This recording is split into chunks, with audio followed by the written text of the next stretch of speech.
Aloha! I'm Representative Corinne Ching, and I serve the 27th District in the House of Representatives. That includes Liliha, Leva Heights, Nu'uanu, and Palama, Pu'unui. And we're here today to talk about something that has been an interest for many years, in fact, since before I was elected, and it is the subject of cacao, or chocolate as it's known in its final product. We're really excited. We have with us here today the leaders of this industry, the pillars of this industry with us, those that have been, again, starting many, many years ago in helping this important diversified agricultural crop. And I wanted to introduce my guests who are with me right now. Mike Conway of Dole, which is part of, merged with Castle and Cook. That's correct. Right? Okay. And Mr. Philippe Padovani, chef, right? And one of the founders of Hawaii Regional Cuisine. Thank you for joining us here. Most Really welcome. Appreciate it, Mike and Philippe. I'm going to go quite quickly into why chocolate has become more than a culinary passion for me, but a legislative one. You know, we just passed, just days ago, House Concurrent Resolution 89, recognizing the month of February as Hawaii-grown cacao month. It was adopted just this week, and actually I'd like to hold up for you also, you can take a look at this too, a proclamation signed, I don't know if you can see that, by our governor, Governor Linda Lingle, and we are looking forward to this coming February, sometime from now, as that special month. But the reason we push so hard to pass legislation like this, or a bill, a reso like this, is because we feel that chocolate, cacao, I personally believe, is an agricultural product that is above and beyond anything that we're doing right now for the following reasons. Just a few facts. Out of all 50 states, only Hawaii can and does grow cacao, which is a multi-billion-dollar industry that is growing by leaps and bounds, particularly in Asia. And as you know, we are so close to Asia. One of our #1 exports, as we know, I'm a former member of the Tourism Committee, is our chocolate-covered macadamia nuts. So already we have some success there. We have success in coffee. And so we already have a model that we can start to emulate. But another reason I am so impressed with cacao as a potential crop is because of the small business that it could create. If you have a lot of demand for it, you can provide jobs for our people. This is an economic driver, and for a state that's #1 industry is tourism, you can see the many possibilities there. And it has also been deemed to be, as you may know from current articles, have properties that are good for your health, you know, dark chocolate.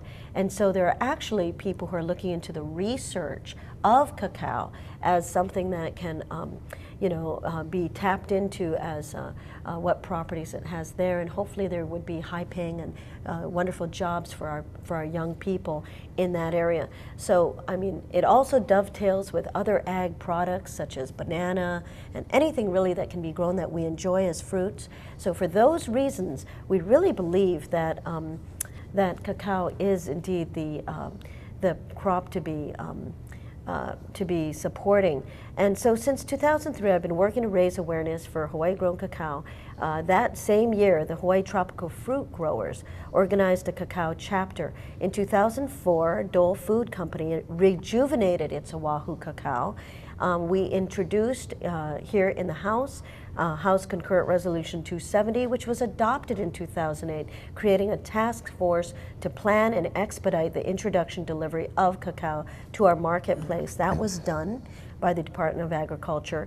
And then recognizing finally February is Hawaii Grown Cacao Month, we hope we can promote this, have some festivals, and have the industry's potential in Hawaii come to a broader community consumer scope and substantially trigger cacao's commercial expansion here in the islands. So if you want to see green and open space, and if you want to have viable product, and if you know that we don't have a lot of land, so we can't compete, my feeling, in quantity, but we can compete in quality.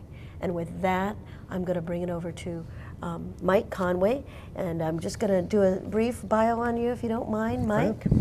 Mr. Michael Conway. When Waialua Sugar Mill closed in 1996, Dole Food Company, Hawaii, sought crops that could replace sugar.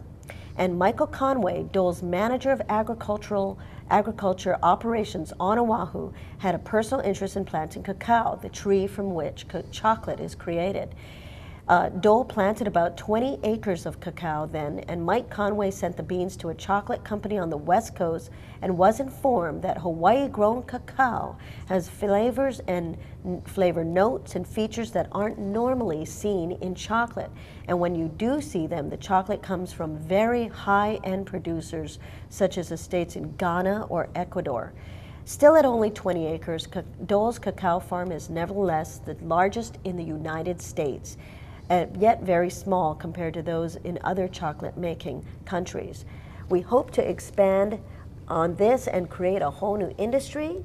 You were quoted as saying, right, Mike? Mm-hmm. Because it's a crop that should be able to follow the Kona coffee model. A lot of small producers growing it and then selling the beans to you. With that, Mike, I'm going to hand it over to you. We have some things here on our table that are examples of different things that can be made from cacao. I'll just really quickly show you. The most luxurious and considered high quality lotion, right? So you're talking about the multi-billion dollar cosmetic industry is from cocoa butter. We have perfume here and more fragrances that are made with cacao. But with that, Mike, thank you so much. Thanks, Representative Ching. The history of this crop in Hawaii basically has evolved very slowly over the last 30 or 40 years.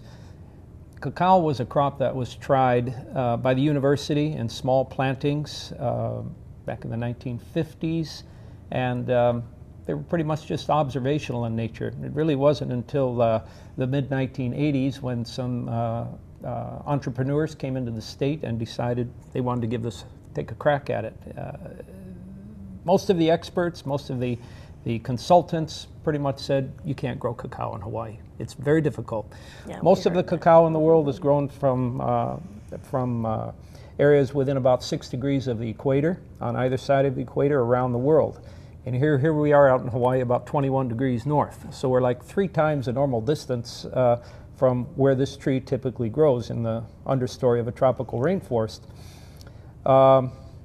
But we went ahead and did it anyway. And not only did we succeed in getting trees in and arresting the elements and making them work for us, we found that we have a very unique product here.